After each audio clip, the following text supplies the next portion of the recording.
चलिए बेटा, बेटा पहले तो सॉरी तुम्हारे साथ इतनी लेट क्लास कर रहा था। मुझे ये था कि बेटा हमारा लेक्चर भी खराब ना जाए, सिर्फ इसलिए इतनी लेट क्लास की। और आपके मम्मी पापा एक दो का फोन आया था, खन्ना सर वो टेस्ट कब दोगे चेक करके। बेटा 20 साल से ऊपर हो गए मुझे पढ़ाते, पहली बार मुझसे टेस्ट इतना लेट चेक करना हो रहा है। बेटा टाइम ही नहीं मिल रहा। सॉरी बेटा, आपका टेस्ट मैं चेक कर दूंगा। और इस संडे हमारा टेस्ट आएगा अप टू वेस्पर थ्योरी। इस संडे बेटा आपका टेस्ट आएगा अप टू वेस्पर थ्योरी। उससे पहले मैं कोशिश करूंगा कि आपका जो प्रोडी टेबल का टेस्ट है वो चेक करके आपको ट्रांसफर कर दूं। ठीक है बेटा, अपलोड कर दूंगा आपके मार्क्स। तो सॉरी फॉर डिले, बस यही कह सकता था अभी। बस 3-4 दिन Sir, और it's बेटा। all right, sir. It's perfectly all right.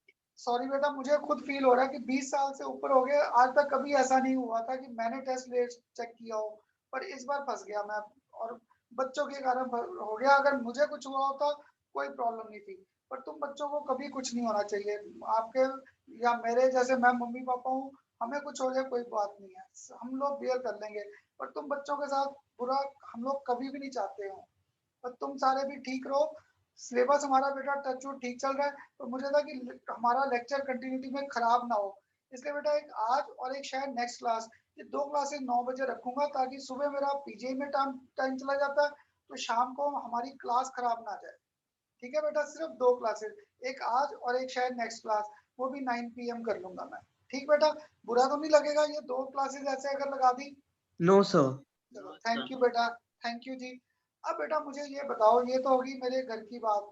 अब ये बताओ, लास्ट लेक्चर हाइड्रोजन बॉन्डिंग कर रहे थे, आप में से एक का मैसेज आया था पार्थ। तो बाकी सारे भी बेटा मुझे बताओगे हाइड्रोजन बॉन्डिंग में अभी तक डाउट क्या आया था, ताकि मैं उसे ब्रीफ अप कर दूं आपको। क्लियर है हाइड्रोजन बॉन्डिंग, या जो डाउट है एक बार बता दो, so that I should explain that. हाँ जी सर बेटा।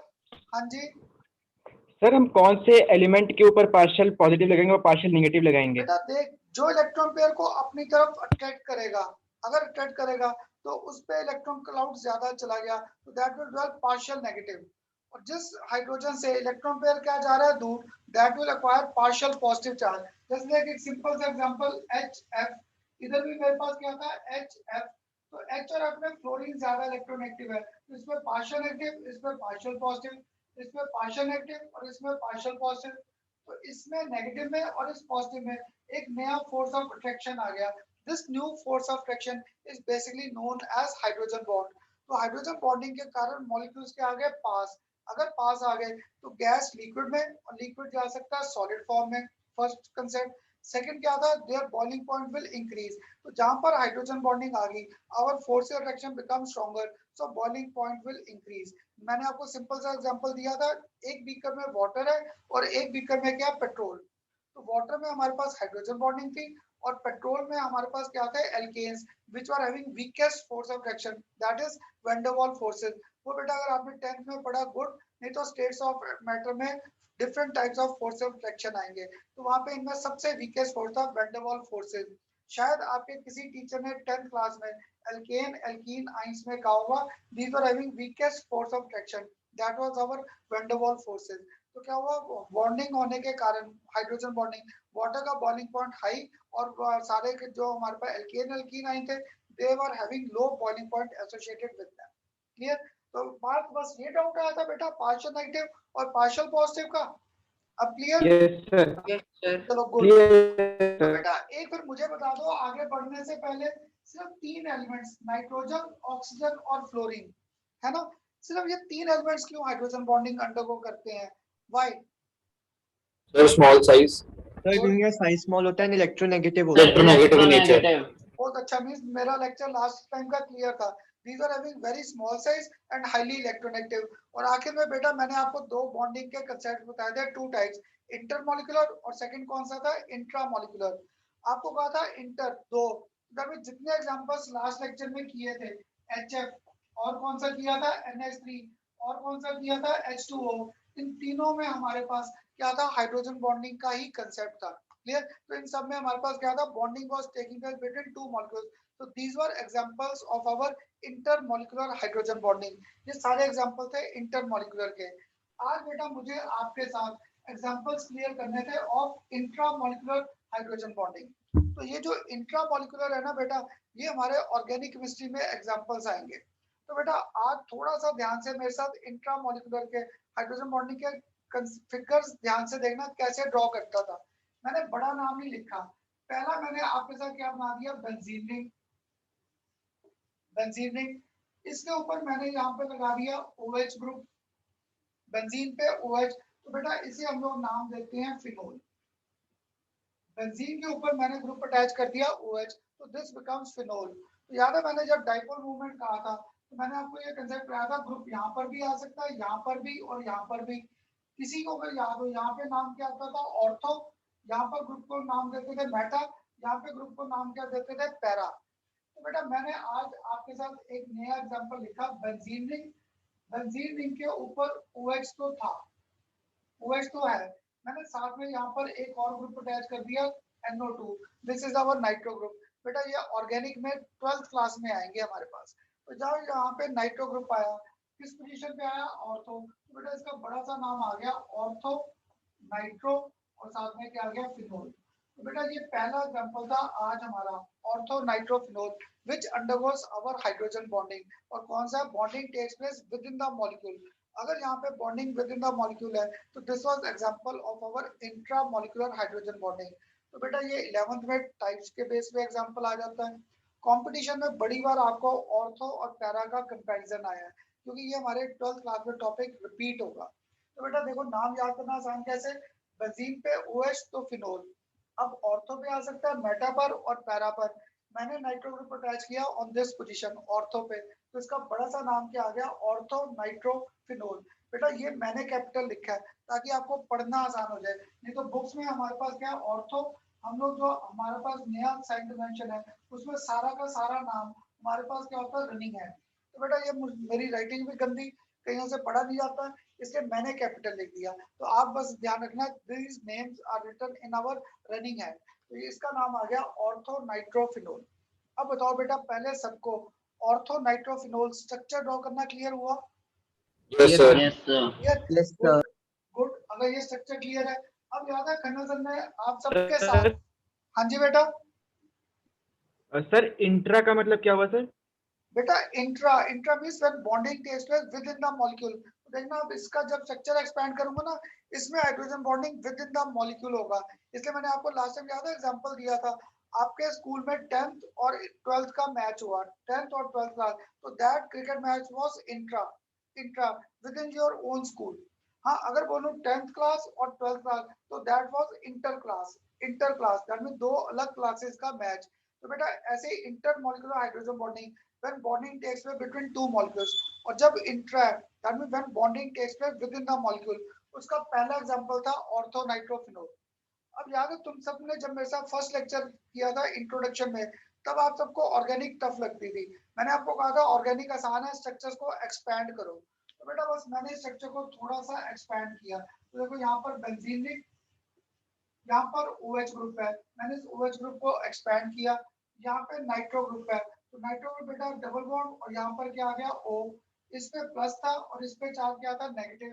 तो देखो इनमें O और H में हाइड्रोजन बॉन्डिंग आ रही है, इस O और H में हाइड्रोजन बॉन्डिंग आ रहा है यहाँ पे। तो this was example of our intramolecular hydrogen bonding. तो बेटा पेपर में बड़ी बार आपको आता है define intermolecular intra, give suitable examples, या थोड़े से और रीजनिंग के वो भी आगे पकड़ेंगे। पहले ये बताओ स्ट्रक्चर ड्रॉ करना सबको आसान लगा या should I repeat? Sir, clear है. क्लियर, चलो गुड। तो ये पहला एग्जांपल आ गया। तो अब जिसने मुझसे इंट्रा पूछा था, अब बेटा क्लियर हुआ, यहाँ पे bonding takes place within the molecule, that's why this ortho nitrophenol was the example of our intramolecular hydrogen bonding. ये पहला एग्जांपल। इसके बाद बेटा एक और एग्जांपल इसका इंपॉर्टेंट है 11th क्लास के लिए। 11th क्लास में एक और एग्जांपल क्या था, अब मैंने यहाँ पर फिर बेंजीन रिंग, ये इस पे बेटा मैंने ग्रुप अटैच किया OH, और यहाँ पे साथ में क्या था COOH। अब मैंने यहाँ पे ग्रुप अटैच किया COH। आपने 10th में पढ़ा ये OH फिनोल ग्रुप था और COH हमारे पास क्या था, दिस वाज आवर ग्रुप। इसको COH को क्या कहते थे, याद है, कार्बोक्सिलिक एसिड। इसे बेटा बस 11th क्लास में ध्यान रख लो, इसे हम लोगों ने कॉमन नेम दे रखा है, this is known as our salicylic acid. This is known as our salicylic acid. किसी को अगर इसका नाम प्रॉपर लिखना है तो ये हमारे पास क्या था, ortho hydroxy benzoic acid. This was our ortho hydroxy benzoic acid. कैसे, बेंजीन रिंग, बेंजीन रिंग पे जब मैंने COH ग्रुप अटैच किया तो बेटा इसको प्योरिटी सबसे ज्यादा है, ये अब ऑर्गेनिक में क्लियर करेंगे। तो this was known as our benzoic acid, इसको नाम दिया बेंजोइक एसिड। और अब मैंने यहाँ पर क्या किया, हाइड्रोक्सी ग्रुप कहाँ पे अटैच कर दिया, यहाँ पर इस पोजीशन पे। तो this becomes our ortho hydroxy benzoic acid. और बेटा ये नाम आपको किसी किसी बुक में लिखा मिलेगा, किसी किसी बुक में। इसे हम लोगों ने कॉमन नेम दे रखा है ऑर्थोसैलिसिलिक एसिड। तो बेटा ये दो एग्जांपल्स है हमारे of our intramolecular hydrogen bonding. कैसे, अगर मैं इसका भी फिगर ड्रॉ करता हूं तो बेटा देखो इसका फिगर ड्रॉ करने के लिए इसे मैंने यहाँ पे रब कर दिया ताकि आपको यहाँ पर सारा ये नाम फिर लिख देता हूँ, रब हो गया मुझसे। तो यहाँ पर इसका नेम था कॉमन नेम ऑर्थोसैलिसिलिक एसिड, ऑर्थोसैलिसिलिक एसिड।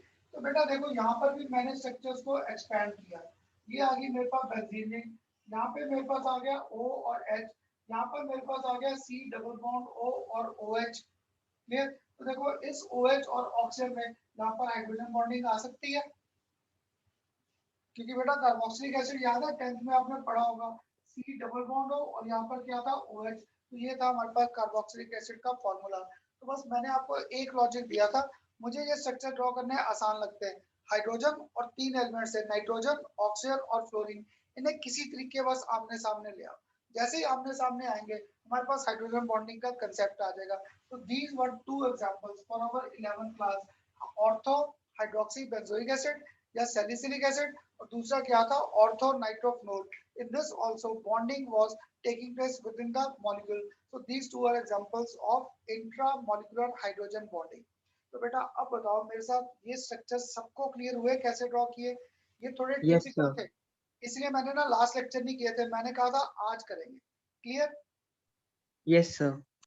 अब बेटा अगर ये स्ट्रक्चर सबको क्लियर, कोई एक स्टूडेंट जैसे अभी भी डाउट है बता दो बेटा। सर एक मिनट ड्रॉ कर लें। हाँ हाँ ड्रॉ कर लो, आराम से, आराम से ड्रॉ करो तभी आगे चलेंगे। सर हाँ जी, तब तक एक और बार ब्रीफली समझा सकते हो? क्या बेटा? सर तब तक एक बार फिर से समझा दो। ये स्ट्रक्चर्स का कंसेप्ट, यस सर। ये देख, जब मैंने यहाँ पर ना ये ग्रुप अटैच नहीं किया तो बेंजीन पे COH था, इसको नाम दिया बेंजोइक एसिड। अब मैंने OH ग्रुप अटैच कर दिया ऑर्थो पोजीशन पे, तो बेटा ये आगे ऑर्गेनिक में आएगा। अब ये मेन फंक्शन ग्रुप नहीं था तो हम लोग इसको क्या बोलते हैं, हाइड्रोक्सी। तो इसका नाम आ गया ऑर्थो हाइड्रोक्सी बेंजोइक एसिड। तो बेटा मैं 12th क्लास तक नॉमेनक्लेचर ऐसे लिखता हूँ ब्रेकअप कर करके, ताकि तुम्हें याद करना आसान हो जाए। तो यहाँ पर क्या था, मैंने इस OH को एक्सपैंड किया और इस COH ग्रुप को एक्सपैंड किया, तो H और oxygen C double bond O में, इनमें हाइड्रोजन बॉन्डिंग आ गई। तो this time hydrogen bonding was taking place within the molecule. नहीं तो पहले देखो HF HF, water water, NH3 NH3, दो दो तीन तीन मॉलिक्यूल्स इन्वॉल्व थे। इस बार बॉन्डिंग एक ही मॉलिक्यूल में थी। That's why this was example of intramolecular hydrogen bonding. और यहाँ पे जो दूसरा एग्जांपल किया, इस पे रखा हाथ तो फिनोल, ऑर्थो पे कौन सा ग्रुप कर दिया, नाइट्रो, तो इसका बड़ा सा नाम आ गया ऑर्थो नाइट्रोफिनोल। इसका H और इसका ऑक्सीजन पकड़ा, इनमें हाइड्रोजन बॉन्डिंग शो कर दी। तो this time bonding was taking place only in one molecule within the molecule. So this was example of intramolecular hydrogen bonding. Clear? हाँ जी बेटा, सबको क्लियर कर दूं रहा? Sir yes sir. सबने Yes, बना sir. लिया? हाँ जी बना लिया सबने? Divyanshu Yes, sir. कर दूं रहा? Yes, sir. सर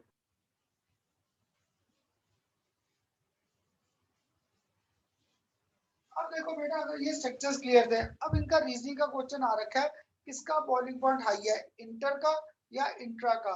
तो देखो इसके लिए ना मुझे भी नहीं आ रहा था किसका बॉइलिंग पॉइंट ज्यादा होगा। तुम लोग थोड़ा ध्यान से देखो, एक मॉलिक्यूल ये है, एक मॉलिक्यूल ये है, मैंने इन दोनों में बॉन्डिंग कर दी, इंटर मॉलिक्यूलर हाइड्रोजन बॉन्डिंग कर दी, तो मेरे पास ये कंसेप्ट आ गया। दूसरा मैंने किया इंट्रा मॉलिक्यूलर, इंट्रा मॉलिक्यूलर में बॉन्डिंग क्या थी, विद इन द मॉलिक्यूल। एक मॉलिक्यूल ये था, दूसरा मॉलिक्यूल ये था। तो बेटा तुम लोग बताओगे किस केस में आपको इंटर में या इंट्रा में forces of Inter. Friction strong लग रहे हैं? Inter good. Inter sir. अगर इतनी जल्दी आंसर दिया, क्योंकि बेटा देखो इंट्रा में क्या था, bonding within the molecule, bonding within the molecule, that means in molecules में फोर्स रिएक्शन क्या थे, वीक थे। पर जब इंटर था तो इंटर में bonding was taking place between the two molecules, तब बॉन्डिंग दो मॉलिक्यूल्स में थी, तो मुझे ज्यादा एनर्जी देनी पड़ेगी इन्हें सेपरेट आउट करने के लिए। तो बेटा आपके सीबीएसई का कंपटीशन का सबसे common question, boiling points equal, boiling point less, boiling point greater, तो जिसको मेरे साथ लॉजिक क्लियर है हाथों के बेस पे ही देख लो। तो इंटर में ऐसे बॉन्डिंग होगी, तो we have to break these all forces. पर इंट्रा में bonding within the molecule, within the molecule, तो दैट मींस मॉलिक्यूल्स में फोर्स रिएक्शन क्या थे, वीक। तो पक्का है intermolecular hydrogen bonding will always have higher boiling point. अब बताओ बेटा बॉइलिंग पॉइंट का कांसेप्ट सबको क्लियर? Yes sir. क्लियर? तो Yes, बेटा sir. अगर रीजनिंग का क्वेश्चन आ जाए कर सकते थे, इंटर में bonding between two molecules, force reaction strong, that's why boiling point is high. Clear बेटा? Yes, sir. क्लियर?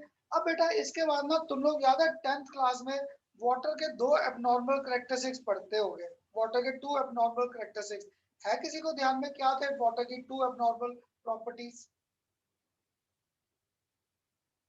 किसी को ध्यान में वाटर की क्या थी टू एबनॉर्मल प्रॉपर्टीज? पहली थी ice floats on water. Clear? First ice floats on water. Second क्या था, जब भी हम लोग हीट करते हैं तो याद है डेंसिटी इज इक्वल टू हमारे पास क्या, मास पर यूनिट वॉल्यूम। तो जब भी मैं लिक्विड को हीट, सॉलिड को हीट करता हूँ, तो सॉलिड किस में जाता है बेटा, लिक्विड में। अगर लिक्विड में गया तो उसका वॉल्यूम बढ़ता है, वॉल्यूम बढ़ता है तो डेंसिटी क्या होनी चाहिए, कम। पर बेटा वाटर में रिवर्स था, वाटर में क्या होता है, when we heat ice from 0 to 4 degree centigrade, जब हम लोग आइस को हीट करते हैं from 0 to 4 degree centigrade, our density of water increases. After 4 degree centigrade density of water starts decreasing. तो बेटा ये आपको सीबीएसई और कंपटीशन में बड़ी बार एमसीक्यू का इस पे क्वेश्चंस आ रखे हैं। तो मुझे आज वाटर की दो एबनॉर्मल प्रॉपर्टीज क्लियर करने दी। First, ice could float on water. Second, water was having maximum density at 4 degree centigrade. After 4 degree centigrade, its density goes on decreasing. तो 0 से 4 इसकी डेंसिटी बढ़ती है और after 4 degree centigrade it density starts decreasing. तो बेटा ये दोनों properties could be easily explained on the basis of our hydrogen bonding. इसे हाइड्रोजन बॉन्डिंग के बेस पे समझाना आसान था। तो तुम लोग बेटा ये स्ट्रक्चर अभी मैं ड्रॉ करूंगा बोर्ड पर, आप लोग बताओगे 10th क्लास में किसी टीचर ने क्या रीजन दिया था why ice could float on water? Sir दोगे एयर रीजन? स्पेसेस का रीजन दिया था कि आइस में एयर स्पेसेस होती है जब वो फ्रीज गुड होती बेटा है, सो गुड। तो गुड, आपने बड़ा प्रॉपर वर्ड दे दिया। आइस में क्या था, एयर स्पेसेस थी, तो एयर स्पेसेस होने के कारण उसका वॉल्यूम बढ़ गया। अगर वॉल्यूम बढ़ गया डेंसिटी क्या होगी, कम। अगर density come, that's why ice could easily float on water. तो बेटा वो 10th क्लास में किया था। आज हम लोग क्लियर करेंगे why ice was having open cage like structure, कि उसमें वहां पे एयर गैप्स कहां से आए। बेटा that could be explained on the basis of hydrogen bonding. तो करें इस फिगर का ड्रॉ करने का कंसेप्ट? हाँ जी बेटा करें कंसेप्ट। तो पता क्या था बेटा, देखो कई साल पहले मैं भी जब ये फिगर बनाता था, मुझे ये फिगर सबसे टफ लगता था। क्लियर? पर अब ना मैंने इस फिगर के लॉजिक्स बनाए हैं, तो थोड़ा सा ध्यान से देखो। लास्ट टाइम मैंने आपके साथ वाटर का ऐसे करके कंसेप्ट ड्रॉ किया था। हाँ जी बेटा, किसी को याद है वाटर का यस ऐसे सर। कंसेप्ट शो किया था, यस सर। है ना? अगर बेटा ऐसे किया था, एक दिन ना किसी ग्रुप में मैं यही स्ट्रक्चर ड्रॉ कर रहा था वाटर आइस का, तो मेरे दिमाग में लॉजिक आ गया कि मैं बुक में से मुझे फिगर क्रैम करने की जरूरत नहीं है। मैंने यहाँ पर देखा किसी एक ऑक्सीजन को पकड़ो, तो उसके दो क्या घूम रहे हैं, हाइड्रोजन बॉन्ड, और दो क्या घूम रहे हैं, कोवलेंट बॉन्ड। तो बस बेटा मुझे आज के फिगर में यही ध्यान रखना है, हर ऑक्सीजन के हमारे पास सिर्फ we are having two bonds.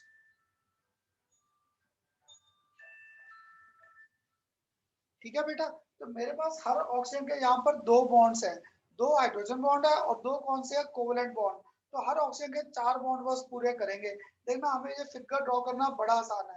तो बेटा एक बार मुझे फिगर ड्रॉ करने देना, अगर डाउट आया मैं वो सारा फिगर दोबारा समझा दूंगा या वापस ड्रॉ कर दूंगा। करें ड्रॉ आइस का स्ट्रक्चर? Yes sir. करें बेटा? यस यस देखो मुझे आइस का ना एक कंसेप्ट याद था, जो मुझे अभी आप में से मौलिक ने या जिसने आंसर दिया था, खन्ना सर हमें 10th में पढ़ाया था, इनमें ओपन केस लाइक स्ट्रक्चर रहता है, इनमें एयर गैप्स रहते हैं। तो बेटा क्या था बेसिकली वाटर में that was having tetrahedral structure. Ice में वाटर का टेट्राहेड्रल स्ट्रक्चर होता है। तो टेट्राहेड्रल स्ट्रक्चर ड्रॉ करने के लिए देखो बेटा मैंने एक ऑक्सीजन यहाँ पर, एक ऑक्सीजन यहाँ पर, एक ऑक्सीजन यहाँ पर और एक ऑक्सीजन मैंने कर दिया यहाँ पर, 4 आ गए। तो एक ऑक्सीजन इनके बीच में घूमेगा, ठीक है बेटा, ये आ जाएगा। तो टेट्राहेड्रल के कंसेप्ट पे 1 2 3 4 एक ऑक्सीजन बीच में कर दिया। अब मैंने यहाँ पर क्या किया, इसका एक एच इधर कर दिया और एक एच इधर कर दिया। अब इस ऑक्सीजन के 2 हाइड्रोजन तो कंप्लीट हो गए। अब इसके साथ क्या आना था, साथ में हाइड्रोजन बॉन्डिंग का कंसेप्ट आना था। मैंने एक एच इसका और एक एच इसका यहाँ पे कर दिया। जैसे ही यहाँ पर किया इनमें हाइड्रोजन बॉन्डिंग आ गई। अब देखो इस ऑक्सीजन के 4 बॉन्ड पूरे हो गए बेटा। हाँ जी, Yes, इस sir. ऑक्सीजन के 4 Yes, बॉन्ड पूरे sir. हो गए। अब इस ऑक्सीजन का भी सिर्फ एक एच आया है। अगर एक एच आया है तो इसका ये सेकंड एच आ गया। साथ में यहाँ पर क्या थे, O के 2 एच तो आ गए। 2 क्या दिखाने थे हमें हाइड्रोजन बॉन्ड। तो मैंने हाइड्रोजन बॉन्ड के लिए ये 2 डॉटेड लाइन शो कर दी। ऐसे ही देखो बेटा इस ऑक्सीजन पे एक एच का बॉन्ड आ गया तो मैंने एक एच यहाँ पर शो कर दिया। तो यहाँ पर भी अब मेरे पास 2 हाइड्रोजन बॉन्ड्स आ गए। अब ध्यान से देखो यहाँ पर मेरे पास ऑक्सीजन और साथ में क्या था, एच था। तो अब यहाँ पर मुझे इनकी हाइड्रोजन बॉन्डिंग दिखानी थी। तो अगर मुझे इनकी हाइड्रोजन बॉन्डिंग दिखानी है तो इनका यहाँ पर हाइड्रोजन बॉन्ड बन गया दोनों का। तो दैट मींस यहाँ पर मेरे पास 2 एच के आगे बाहर और एक हमारे पास हाइड्रोजन बॉन्ड आ गया। ऐसे ही इसमें मेरे पास 2 आगे एच और एक के आगे हाइड्रोजन बॉन्ड आ गया। क्लियर, ये था बेटा हमारा फिगर ड्रॉ करने का कंसेप्ट। तो मुझे ना बड़ा अच्छा लगा था। कई साल पहले एक स्टूडेंट मिला, मैंने O और H यहाँ दिखाए, उसने पेपर में O और H यहाँ दिखा दिए कोवलेंट बॉन्ड, पर सारा फिगर प्रॉपर ड्रॉ किया था। तो बेटा आज से 10-12 साल पहले ना मैं ये फिगर सबको कहता था रट्टा लगाओ या रहने दो याद करना। फिर जब से मैंने ये लॉजिक बनाया, एक ऑक्सीजन, 2 ऑक्सीजन, 3 ऑक्सीजन और 4, फोर्थ को क्या दिखा दिया बीच में, पांचवे को बीच में। टेट्राहेड्रल स्ट्रक्चर का कंसेप्ट था। हर ऑक्सीजन के 4 बॉन्ड है। तो देखो 2 कोवलेंट और 2 hydrogen, 2 covalent 2 hydrogen, 2 covalent 2 hydrogen, 2 covalent 2 hydrogen, सारे मैंने स्ट्रक्चर कंप्लीट कर दिए। अब मैंने क्या किया, इनको अटैच कर दिया ताकि तुम्हें दूर से क्लियर हो जाए। इसे बेटा कोई तो मानेगा, बन रहा है ये टेट्राहेड्रल स्ट्रक्चर हमारे पास। Yes, structure sir. बन गया। तो एक वाटर मॉलिक्यूल को 4 वाटर मॉलिक्यूल से मैंने टेट्राहेड्रली लिंक कर दिया, 1 water to 4 other water molecules tetrahedrally. So this gives us open cage like structure. तो देखो जो आपने पढ़ा था 10th क्लास में, अब क्लियर हुआ। ये ये सारी क्या थी, these are our open cage like structures. These are our open cage like structures. तो इन स्ट्रक्चर्स ने क्या किया, यहाँ पर इसकी density is given by 10th class से पढ़ रहे थे मास और यूनिट वॉल्यूम। तो यहाँ पर ओपन केज होने के कारण वॉल्यूम बढ़ गया और डेंसिटी क्या होगी, कम। अगर डेंसिटी कम है, that's why ice could easily float on water, ये वाटर पर इजीली फ्लोट कर सकती थी। अब बताओ बेटा सबको ये कंसेप्ट क्लियर हुआ? सर हाँ जी बेटा। सर ये हमने आइस का डायग्राम बनाया है। हाँ जी, आइस का बेटा, सॉलिड का, आइस सॉलिड का स्ट्रक्चर है ये। Yes sir. ठीक है बेटा। और अब देखो यहाँ पर ये अगर फिगर क्लियर है, यहाँ से अगर फिगर क्लियर है, अब यहाँ से देखा मैंने OH की बॉन्ड लेंथ छोटी और हाइड्रोजन बॉन्ड की बॉन्ड लेंथ क्या दिखाई है, ज्यादा। तो बेटा अगर आपको याद रह जाए गुड, नहीं तो ध्यान में रखना, इसकी बॉन्ड लेंथ होती है 99 पिकोमीटर और इसकी जो बॉन्ड लेंथ होती है हाइड्रोजन बॉन्ड की, दैट इज 177 पिकोमीटर। एक बॉन्ड लेंथ हमारे पास होती है 99 पिकोमीटर और एक OH की बॉन्ड लेंथ है 177 पिकोमीटर। तो देखो बेटा मैंने आपको पहली प्रॉपर्टी क्लियर कर दी, why ice could float on water. अब सेकंड मैंने याद है क्या बोला था, water has got maximum density at 4 degree centigrade. नहीं तो हम लोग छोटी क्लास से पढ़ते थे, जब भी हीट करेंगे तो मॉलिक्यूल्स कोलाइड करेंगे, विल मूव अवे, तो volume will increase and density should decrease. पर वाटर में क्या था, रिवर्स था। In case of water our density increases from 0 to 4. After 4 degree centigrade, density starts decreasing. तो बेटा इसका भी लॉजिक था। इसका लॉजिक क्या था, तुम लोग बताओ, अगर मैं हीट दूंगा तो कौन सा बॉन्ड पहले ब्रेक करेगा, ये बॉन्ड ब्रेक करना चाहिए पहले या hydrogen bond? Hydrogen Hydrogen. Hydrogen bond. Good बेटा, अगर हाइड्रोजन बॉन्ड का, क्योंकि इसकी बॉन्ड लेंथ क्या थी, ज्यादा। अगर बॉन्ड लेंथ ज्यादा है तो ज्यादा हम लोगों ने कंसेप्ट किया था एनर्जी क्या चाहिए इसे कम तोड़ने के लिए, तो 0 से 4 डिग्री जब मैंने एनर्जी दी तो क्या हुआ, इसके हाइड्रोजन बॉन्ड टूटे, ये बॉन्ड टूटा, ये बॉन्ड टूटा और ये बॉन्ड टूटा और ये बॉन्ड टूटा, इसका सारा ओपन के लाइक स्ट्रक्चर क्या कर गया, कोलैप्स। जब इसका ओपन के लाइक स्ट्रक्चर कोलैप्स किया तो क्या हुआ, ये जो मॉलिक्यूल्स थे, ये जो मॉलिक्यूल्स है ये सारे क्या आने लगे पास, अगर पास आए तो वॉल्यूम क्या किया, decrease, density increases, that's why water has got maximum density at 4 degree centigrade, क्योंकि 4 डिग्री तक इसके सारे हाइड्रोजन बॉन्ड टूट जाएंगे। जैसे ही हाइड्रोजन बॉन्ड टूटेंगे तो ये सारे मॉलिक्यूल्स के आ जाएंगे पास। तो बेटा सीबीएसई में सिंपल सी वर्डिंग लिख दो, from 0 to 4 degree centigrade hydrogen bonds are broken and open cage like structure collapses. Open cage structure collapse किया, जैसे ही स्ट्रक्चर कोलैप्स किया तो volume decreases and density increases, that's why water shows two abnormal properties. First, water ice could easily float on water. Second, water has got maximum density at 4 degree centigrade, after this density starts decreasing। अब बताओ बेटा सबको मेरे साथ water के दोनों abnormal properties clear? Yes sir. Clear? तो अब मेरे ख्याल कोई तो मानेगा वाटर का इसमें टेट्राहेड्रल है तो बॉन्ड एंगल याद करने की तो जरूरत नहीं, क्या किया था 109 डिग्री 28 मिनट्स। तुम्हारे कंपटीशन में बड़ी बार आ रखा है bond angle in case of ice. तो बॉन्ड एंगल बेटा इन केस ऑफ आइस का मीनिंग था एक वाटर को 4 वाटर मॉलिक्यूल से लिंक किया टेट्राहेड्रली, तो इसमें बॉन्ड एंगल आता है 109 डिग्री 28 मिनट्स। तो इससे बेटा आज हमारा सबसे बड़ा टॉपिक जो था हाइड्रोजन बॉन्ड, सबको क्लियर हुआ या कोई डाउट है बता दो ताकि मैं रिपीट कर दूं। सर सेकंड प्रॉपर्टी एक बार बता दोगे हाइट की? सेकंड प्रॉपर्टी का क्या था, इसके हाइड्रोजन बॉन्ड टूटेंगे, जब ये हाइड्रोजन बॉन्ड टूटा तो एक OH नीचे गिरेगा। जैसे देख अगर कोई बिल्डिंग है ग्लास की बनी है, तो ग्लास की अगर बिल्डिंग, जैसे मैंने देखा बेटा पंजाब यूनिवर्सिटी में बोटेनिकल गार्डन है, तो बोटेनिकल गार्डन सारा ग्लास का बना है, तो अगर मैं उसके बैम्बूस जो लगे हैं उनको हटा दूं नीचे से तो सारा का सारा ग्लास टूट के इकट्ठा होगा नीचे। तो जब वो टूट कर इकट्ठा होगा तो डेंसिटी विल इंक्रीज, क्योंकि मेरा ओपन के लिए स्ट्रक्चर कोलैप्स कर गया, सारे मॉलिक्यूल्स पास आ गए। जब मॉलिक्यूल्स पास आए तो वॉल्यूम डिक्रीज कर गया, अगर वॉल्यूम डिक्रीज करेगा तो डेंसिटी विल इंक्रीज। तो 0 से लेकर 4 degree centigrade all hydrogen bonds are broken, so open cage like structure collapses. जैसे स्ट्रक्चर कोलैप्स करेगा मॉलिक्यूल्स पास आ गए, पास आने के कारण वॉल्यूम डिक्रीज, डेंसिटी इंक्रीजेस। ये था बेटा हमारा रीजन। क्लियर सबको? Yes sir. हाँ जी बेटा सबको क्लियर, किसी को कोई डाउट? सर हाँ जी। सर जब हम हीट करेंगे तभी मॉलिक्यूल्स पास आएंगे ना? हाँ बेटा 0 टू देख, अब आइस है लगता तो बड़ा कम है पर मैं उसे 0 डिग्री से 4 डिग्री हीट ही कर रहा हूँ, 0 से 4 डिग्री, है ना? Yes sir. है ना, इसलिए लगता है अजीब सा खन्ना सर 4 डिग्री को हीट कहते हैं, सर्दी में बुरा हाल हो जाएगा, पर 0 डिग्री के कंपैरिजन में 4 डिग्री तो वी आर हीटिंग। तो मैं हीट कर रहा था तो हाइड्रोजन बॉन्ड वीक था, आपने मुझे कहा, इसलिए आपको ना ये बॉन्ड लेंथ याद करने की जरूरत नहीं है, आपको कंसेप्ट क्लियर रखना था कि ये बॉन्ड पहले टूटेगा, बॉन्ड टूटा सारे मॉलिक्यूल्स पास आ गए, सो डेंसिटी विल इंक्रीज। अब बताओ बेटा इससे हमारा पूरा हाइड्रोजन बॉन्ड का लॉजिक क्लियर हुआ सबको? Yes sir. क्लियर? Yes. चलो गुड, कर दूं रब? अब बेटा Yes, sir. हाइड्रोजन बॉन्डिंग के बाद ना हमारा एक बड़ा टॉपिक रहता है that is molecular orbital theory. और याद है मैंने आपको कहा था मॉलिक्यूलर ऑर्बिटल थ्योरी हम लोग ऐसे नहीं पकड़ेंगे क्योंकि उसे पूरा एक लेक्चर चाहिए। मैंने आपके साथ 2 छोटे टॉपिक छोड़ रखे थे, अगर आप में से किसी को ध्यान में हो।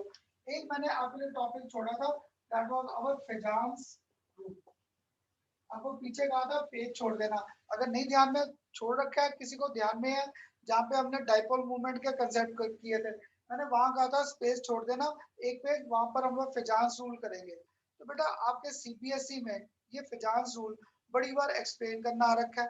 कंपटीशन का क्या होता है, हम लोग आपको स्पीसीज देंगे, इन्हें अरेंज करना आता है। तो बेटा जैसे लास्ट टाइम हम लोगों ने किया था कोवलेंट बॉन्ड में आयनिक करैक्टर, ऐसे ही बेटा जो हमारा आयनिक बॉन्ड है, जो हमारे पास आयनिक बॉन्ड है,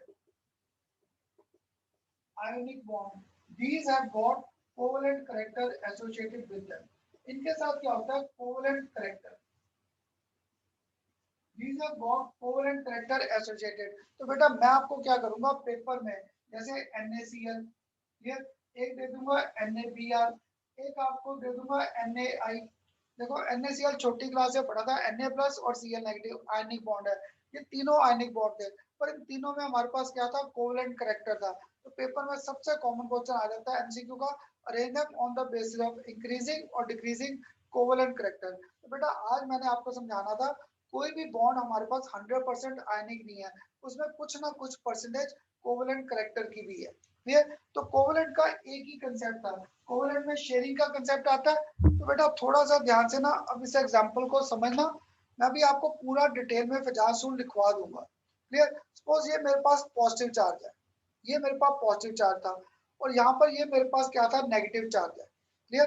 तो एक स्पीसीज पे पॉजिटिव चार्ज है, एक स्पीसीज पे क्या, नेगेटिव चार्ज। तो बेटा देखो जब भी पॉजिटिव और नेगेटिव पास आएंगे, क्या करेंगे, ये दोनों अट्रैक्ट। तो पॉजिटिव क्या करेगा, इस नेगेटिव चार्ज को अपनी तरफ अट्रैक्ट करेगा। तो देखो बेटा था ये नेगेटिव, ये पॉजिटिव था, और जब ये दोनों पास आए तो पॉजिटिव इस नेगेटिव को क्या करने लगा, अट्रैक्ट। अब देखो जितना ज्यादा अट्रैक्ट कर रहा है उतना ज्यादा शेयरिंग का कंसेप्ट नहीं आ रहा। हाँ जी बेटा, यस सर।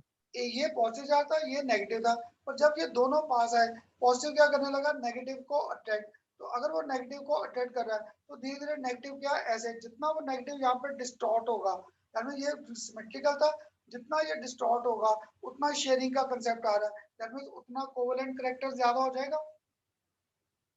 मानते हो बेटा इस चीज को कि नहीं? Yes sir. क्लियर? तो बेटा एक पहले डेफिनेशन लिखकर छोड़ दो, आगे मैं लिखवा दूंगा। Smaller is the size of cation, smaller is the size of cation, smaller is the size of cation, and larger is the size of anion, and larger is the size of anion, more is the covalent character in given ionic compound, more is the covalent character in given ionic compound। Clear हुआ बेटा Fajans rule? Smaller is the size of cation and larger is the size of anion, more is the covalent character of our given species।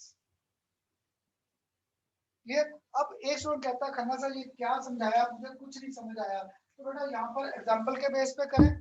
Suppose मेरे पास यहाँ पर क्या था, Na plus है, clear, और यहाँ पर मेरे पास क्या था, यहाँ पर मेरे पास this side we were having Cl negative. तो Cl नेगेटिव का है ध्यान में, यहाँ पे सारा ये इलेक्ट्रॉन क्लाउड आ जाएगा Cl नेगेटिव का। मानते हो इतना तो बेटा? Yes sir. आ जाएगा ये। अब क्या हुआ, जब ये Na प्लस और Cl नेगेटिव पास आए तो ये Na प्लस ने क्या किया, Cl नेगेटिव के इलेक्ट्रॉन क्लाउड को अट्रैक्ट किया। अगर अट्रैक्ट किया तो ज्यादा तो रहा इसी पे, और थोड़ा सा इलेक्ट्रॉन क्लाउड हमारा इधर आ गया ऐसे। पहले देखो पूरा क्या था, पूरा सिमेट्रिकल था, पहले इलेक्ट्रॉन क्लाउड क्या था, सिमेट्रिकल। और जैसे ही Na प्लस और Cl नेगेटिव पास आए तो Na प्लस ने क्या किया, Cl नेगेटिव के चार्ज को थोड़ा सा अपनी तरफ अट्रैक्ट किया। तो जितना इसे अपनी तरफ अट्रैक्ट करेगा, ये कंसेप्ट क्या आ गया, शेयरिंग का। तो here covalent character comes into picture, यहाँ पे कोवेलेंट कैरेक्टर पिक्चर में हमारे पास आ गया। ये था बेटा हमारे पास फिजाज रूल का concept. Smaller is the size of cation, larger is the size of anion, more is the covalent character of our given species. अब बताओ बेटा मेरे साथ एटलीस्ट फिजाज रूल का लॉजिक क्लियर हुआ कि ये पॉजिटिव था और ये नेगेटिव था। ये नेगेटिव को क्या करने लगा, अट्रैक्ट। तो जितना ये नेगेटिव को अट्रैक्ट करेगा उतना ये कंसेप्ट क्या आ गया, शेयरिंग में। तो आयनिक से कौन सा कैरेक्टर मूव करके, कोवेलेंट। तो कोई भी आयनिक बॉन्ड 100% आयनिक नहीं है, these have got covalent character associated with them. अब बताओ बेटा एटलीस्ट फिजाज रूल का लॉजिक क्लियर हुआ मेरे साथ? Yes sir. Clear yes Fajans sir. Rule का लॉजिक सबको? तो बेटा अब हमारे पास फैक्टर्स है, अब हमारे पास फैक्टर्स है on which our this covalent character will depend. Clear? वो आएगा बेटा, अब हमारे पास factors on which this covalent bond character will depend. तो इसे समझाने के लिए अब मेरे पास,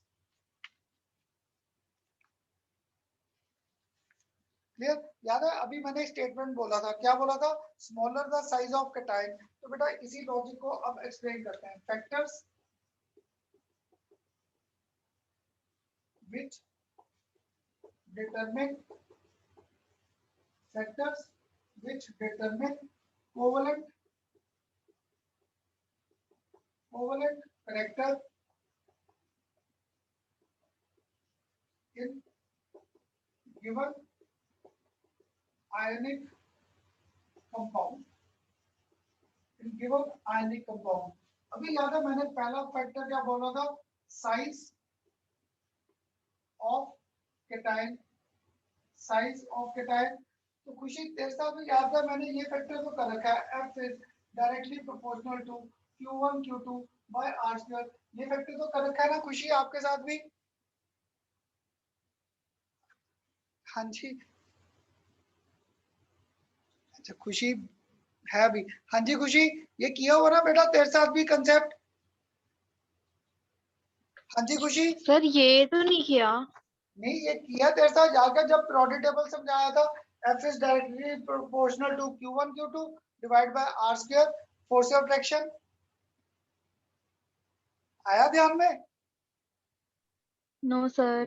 जब वो आपके साथ किया था, left to right size decreases, top to bottom size increases, तो यस सर।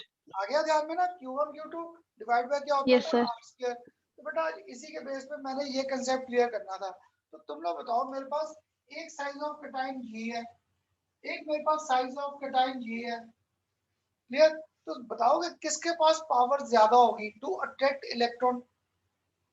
सर जो छोटा होगा। सर छोटे वाले का बस। क्योंकि जब छोटा होगा तो साइज छोटा है, फोर्स रिएक्शन क्या आता है ज्यादा, तो ये क्या करेगा नेगेटिव चार्ज को, अगर ये पॉजिटिव करूं और इधर मैं करूं साथ में नेगेटिव चार्ज, इधर मैंने साथ में किया यहाँ पर नेगेटिव चार्ज, एक और किया मैंने पॉजिटिव, क्लियर? और मैंने यहाँ पर दूसरी बार पॉजिटिव मैंने क्या कर दिया यहाँ पर बड़ा, अगर बड़ा कर दिया, और इधर मेरे पास क्या था, ये भी हमारे पास नेगेटिव चार्ज है, तो पक्का है इसके पास पावर क्या थी ज्यादा to attract this electron cloud towards its own side. इसलिए मैंने आपको फैक्टर दिया था, smaller is the size of cation, more is the covalent character of given species. तो बेटा देखो अरेंज करना आसान हो गया, लिथियम क्लोराइड, एक कर दिया सोडियम क्लोराइड, एक कर दिया पोटेशियम क्लोराइड, लिथियम सोडियम और पोटेशियम क्लोराइड। अब तुम सारे मान जाओगे मेरे साथ, यहाँ पर Cl को मैंने क्या किया फिक्स, लिथियम का साइज क्या था सबसे छोटा, पीरियोडिक टेबल में ऊपर बैठा है, नीचे जाने पर साइज बड़ा था, तो पक्का है covalent character will go on decreasing. मानते हो बेटा सारे, या शुड आई एक्सप्लेन अगेन? आ जाएगा कोवेलेंट कैरेक्टर लिथियम क्लोराइड में? Yes sir. ये था बेटा पहला फैक्टर साइज ऑफ कैटायन। ऐसे ही मैंने अब सेकंड फैक्टर पकड़ा, साइज ऑफ एनायन, क्लियर? तो बेटा अब आप सोचकर आंसर देना, ये पॉजिटिव चार्ज इस बार मैंने क्या कर दिया फिक्स, अब मैंने एक नेगेटिव चार्ज किया इतना, एक नेगेटिव चार्ज किया दिस मच, दूसरी बार मैंने नेगेटिव चार्ज बढ़ा कर दिया, दूसरी बार मैंने नेगेटिव चार्ज बढ़ा कर दिया। तो बेटा अब आप बताओ, ये मेरे पास क्या नेगेटिव, तो मैंने इस बार पॉजिटिव रखा ऑलमोस्ट सेम, मेरी ड्राइंग तो बड़ी गंदी है तो कोशिश कर रहा था कि आपको समझ आ जाए। तो यहाँ पे मैंने इन दोनों का साइज सेम रखा, इसका साइज बड़ा कर दिया। तो बेटा आप बताओगे किस इलेक्ट्रॉन क्लाउड को अट्रैक्ट करना आसान था पॉजिटिव को? सब बड़े वाले को। बड़े वाले जिसका साइज बड़ा है। क्योंकि F is directly proportional to क्या था Q1 Q2 by R square, तो यहाँ पे अगर R ज्यादा है, फोर्स रिएक्शन क्या थे V, तो इस इलेक्ट्रॉन क्लाउड को अट्रैक्ट करना आसान, तो पक्का है इसका कोवेलेंट कैरेक्टर क्या आ जाएगा ज्यादा। अब याद करो मैंने फिजाजुल की डेफिनेशन क्या बोली थी, smaller is the size of cation और larger is the size of anion, more is the covalent character of our given species, तो उसका कोवेलेंट कैरेक्टर इंक्रीज कर गया। मानते हो बेटा अब तो? हाँ जी बेटा क्लियर? अगर ये क्लियर है तो अब देखो इसी पे अब आप मुझे अरेंज कराना, मैंने अब आपको पेपर में सीरीज दी, lithium fluoride, lithium chloride, lithium bromide और एक दिया lithium iodide, clear? Lithium fluoride, lithium chloride, lithium bromide और लिथियम आयोडाइड। अब बताओगे किसके पास इन सब में से कोवेलेंट कैरेक्टर सबसे ज्यादा है? Lithium fluoride sir lithium bromide. हाँ बेटा ठीक ठीक बोलो, लिथियम फ्लोराइड। अब देख बेटा यहाँ पे क्या था, फ्लोराइड का साइज छोटा है, किसका साइज बड़ा है आयोडाइड का, तो यहाँ पर हम लोगों ने क्या किया था, अभी आपने बताया था कि सर इसको अट्रैक्ट करना आसान, तो जितना ज्यादा अट्रैक्ट करेंगे कौन सा कैरेक्टर बढ़ेगा कोवेलेंट, तो मैं नंबर डाल देता हूँ फर्स्ट सेकंड थर्ड फोर्थ, तो पक्का यहाँ पर फर्स्ट सेकंड थर्ड और फोर्थ, क्लियर? यहाँ पर covalent character increases in this manner.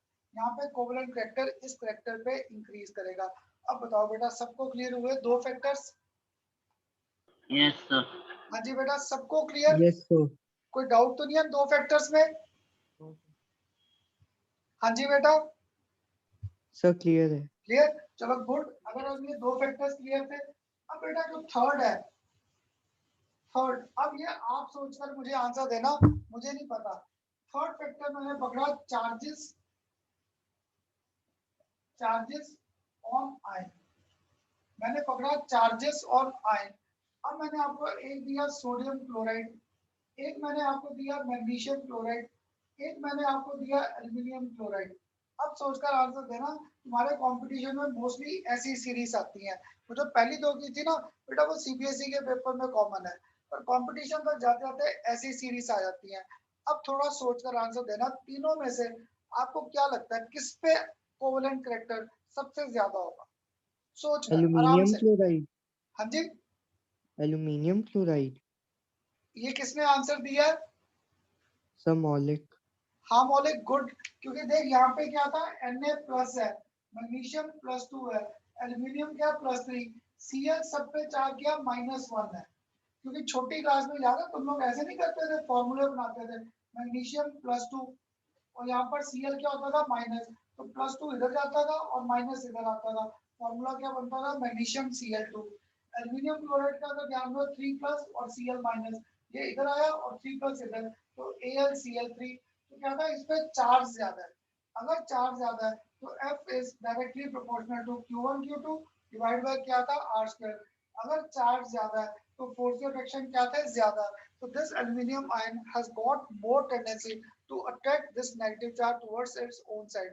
तो किसी ने बेटा देखो फैक्टर पकड़ा चार्ज, किसी ने कौन सा फैक्टर पकड़ा, अगर मेरे साथ ध्यान हो पीरियोडिक टेबल में आइसोइलेक्ट्रॉनिक स्पीशीज, तो सोडियम, मैग्नीशियम और एल्यूमिनियम आइसोइलेक्ट्रॉनिक स्पीशीज नहीं है, 10 इलेक्ट्रॉन। तो याद है एल्यूमिनियम का साइज सबसे छोटा था।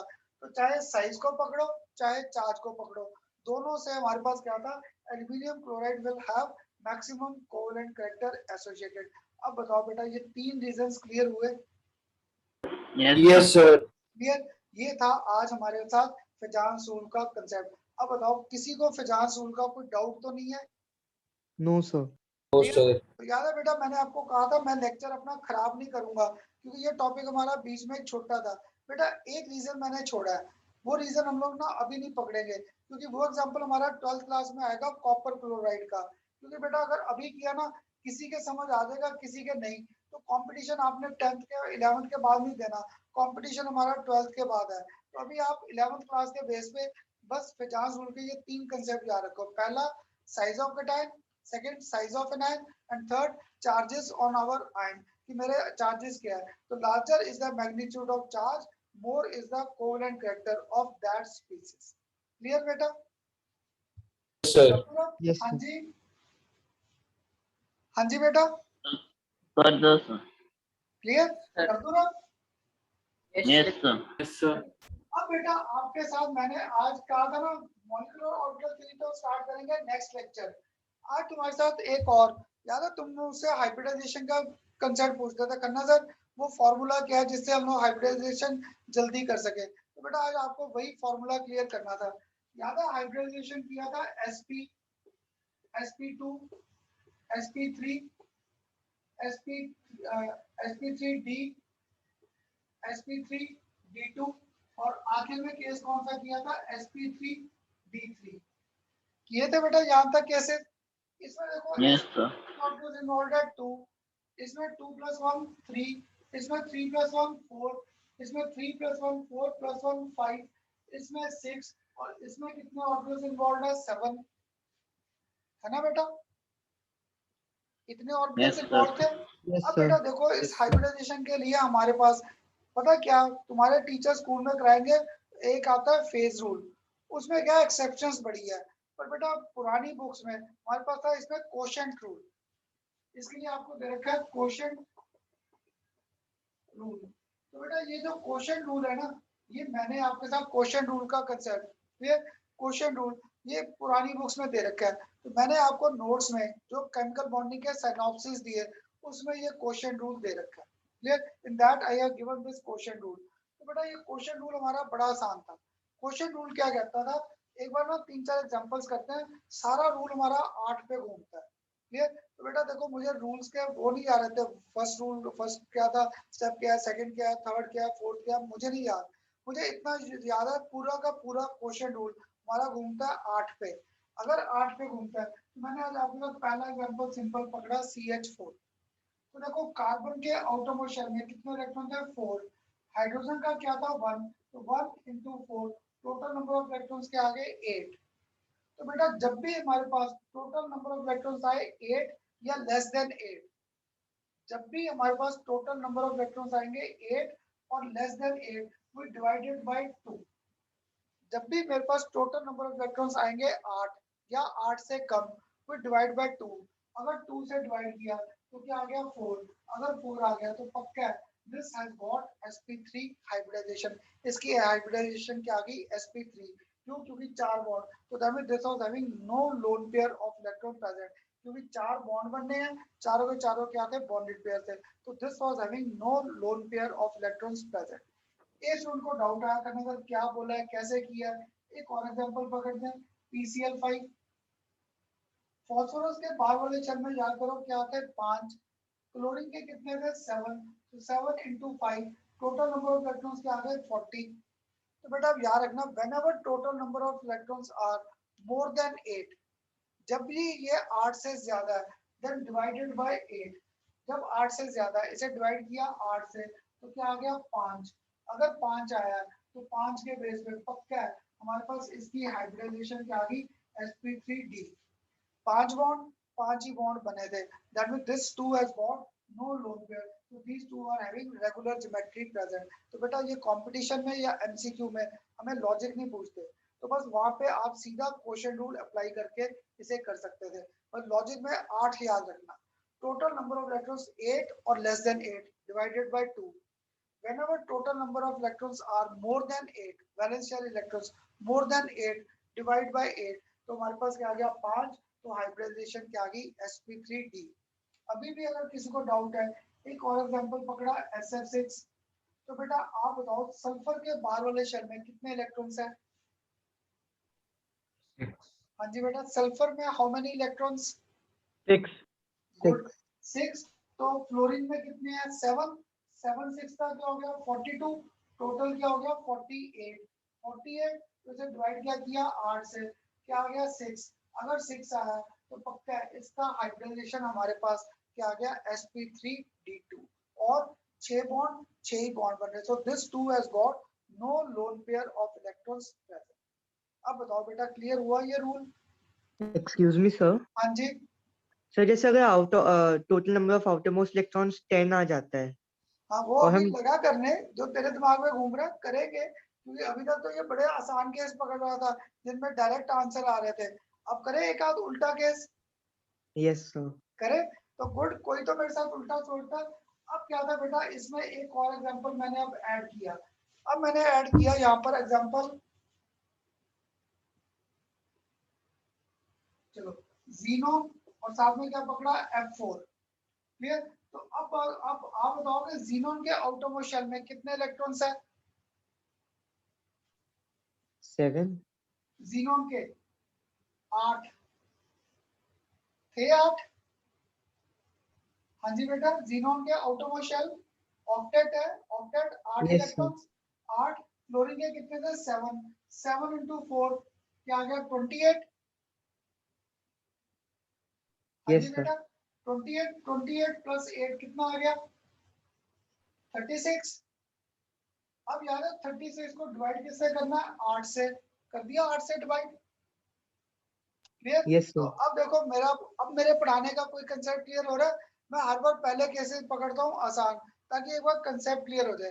अब क्या था बेटा, मुझे बुक में से रूल नहीं याद, मुझे इसे सॉल्व करना आता छोटी क्लास में मैथ्स में। 8 और यहाँ पर क्या था, 36 है, 36। तो याद है 8 4 था, क्या आ जाएगा 32। अगर 32 आ गया, 6 में से 2 गए 4, अब 4 आया। अब जो भी तुम्हारा यहाँ पे टर्म आ रहा है इसे डिवाइड करो 2 के साथ, तो 2 2 दो 4, यहाँ पे क्या आ गया 0। ठीक है बेटा, Yes, sir. अब याद है मैंने नाम क्या दिया था, क्वोशंट रूल। अब थोड़ा सा ध्यान से देखो, ये मेरे पास क्वोशंट 1, ये मेरे पास क्वोशंट 2 और ये मेरे पास क्या आ गया, रिमाइंडर 2। तो क्वोशंट 1 प्लस क्वोशंट 2 और प्लस रिमाइंडर 2, इनको ऐड कर दो तो 4 प्लस 2 प्लस क्या आया 0, तो ये क्या आ गया 6। अगर 6 आया तो पक्का है इसकी हाइब्रिडाइजेशन 6 के बेस पे क्या आ गई, sp3d2। पर कितने बॉन्ड आने चाहिए थे, 6 आए, कितने 4, तो पक्का है this has got 2 loan pair of electrons present. इसके साथ यहाँ पर 2 लोन पेयर थे बेटा, इसलिए मैंने आपको हाइब्रिडाइजेशन का शॉर्ट, सॉरी बेटा कट शॉर्ट ये पहले क्लियर नहीं किया था, नहीं तो आपको हाइब्रिडेशन के रीजनिंग के क्वेश्चन आंसर्स करने मुश्किल थे। पर कंपटीशन में या जब एमसीक्यू में क्वेश्चन आ गए डायरेक्ट ये क्वेश्चन रूल अप्लाई कर दो। हाँ जी सर वो लोन पेयर वाला बताना। ये देखो बेटा, यहाँ पर जब मैंने किया 8 4 32, 4 आ गया, इसको अब हर बार डिवाइड 2 से करना, हो सकता है यहाँ पर 5 आता, ये यहाँ पे 5 आता, तब भी मैं इसको 2 से ही करूंगा। तो सपोज यहाँ पर मेरे पास क्या आया, अगर ये 5 आता तो मैं 2 से करता, 2 टू द 4 1, फिर क्या आ जाता 4 2 6 और 1 7, तब मैं इसको क्वोशंट 1 क्वोशंट 2 और रिमाइंडर 2 को ऐड करता। अब देखो यहाँ पर क्या है हाइब्रिडेशन sp3d2, तो दैट मींस इसके 6 बॉन्ड होने चाहिए थे, तो यहाँ पर कितने थे 4, सिर्फ 4 थे, तो दैट मीन 2 यहाँ पर एक्स्ट्रा इलेक्ट्रॉन पेयर थे। तो क्योंकि 6 करने थे सिर्फ 4 बॉन्डेड पेयर है, तो याद है हम लोग करते नहीं थे वहां पर बीपी एलपी और साथ में टीपी, तो bonded pair 4 lone pair 2, total के आगे 6। ये था बेटा हमारे पास क्वेश्चन रूल के कंसेप्ट। अब बताओ क्लियर हुआ मेरे साथ क्वेश्चन रूल सबको? Yes sir. क्लियर? एक और एग्जांपल पकड़ ले ताकि मुझे भी पक्का हो जाए कि ये क्लियर है रूल। पकड़े एक और example? Yes Yes, sir. Abdul, Yes, sir. Yes. अब बेटा आप सोचकर आंसर देना, मुझे नहीं आता। क्लियर? तुम लोग मुझे बताना, मैंने यहाँ पर आपको एक और एग्जांपल पकड़ा SF4, SF4। अब आप कराओ, मुझे नहीं करना आ रहा, सल्फर के कितने इलेक्ट्रॉन्स हैं? 6 और फ्लोरीन के? 28। गुड, 28। तो ऐड किया क्या आ गया 34, Yes, sir. 34। तो अब तुम लोग बताओ, मैंने यहाँ तक कर दिया, आप बताओ इसकी हाइब्रिडाइजेशन क्या, मुझे नहीं आ रही करनी, आप बता दो इसकी हाइब्रिडाइजेशन क्या आएगी SF4 sp3 SP। शाबाश मेरा भाई बैठा, वो CH बोल रहा है, इसे मैंने CH4 के नीचे लिखा था, SP3 नहीं आएगी, ध्यान से देख। Sir sp3d। sp3d। Good good, क्यों? क्योंकि 34 का डिवाइड किससे किया, 8 से। जब 34 है तो यहाँ पे क्या हुआ, 8 4 32, तो क्या आ गया 2। अगर 2 आया तो 2 अंदर 2 क्या आ गया 0 0। तो खन्ना सर ने कहा था क्वोशंट 1 4, क्वोशंट 2 1, रिमाइंडर 2 0, तो 4 + 1 क्या आ गया 5। अगर 5 है तो इसकी हाइब्रिडाइजेशन पक्का है, क्या आ गई sp3d। अब Yes, बताओ sir. इसमें लोन पेयर कितने आए? 1। गुड, क्योंकि 4 + 1 क्या था 5। ये था बेटा क्वेश्चन रूल। नहीं तो ना आपके बेटा जो टीचर्स हैं स्कूल्स में वो कराते हैं जो आजकल बुक्स में रूल दिया फेज रूल। क्लियर? बेटा वो फेज रूल क्या है, उसमें एक्सेप्शंस बड़े हैं।